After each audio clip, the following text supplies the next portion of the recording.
Hello mga katigs. Balik sa trabaho. Balik sa oatmeal. Oatmeal na may mayonnaise. At saka kumuha rin ako ng fruits. Ito. Ala prota. At saka yung aking panulak ay brewed coffee na decaf na may konting fresh milk. At saka ito yung inilalagay dyan sa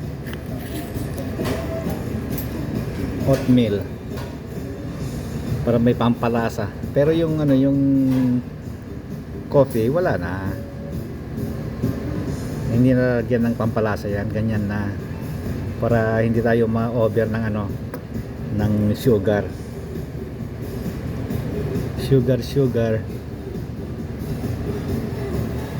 Tikman na natin tong ito muna ang tikman natin.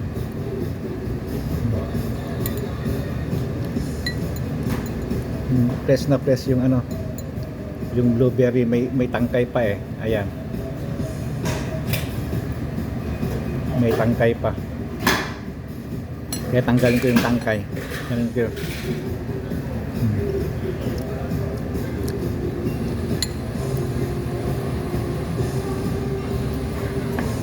Okay, kainan na, bye bye.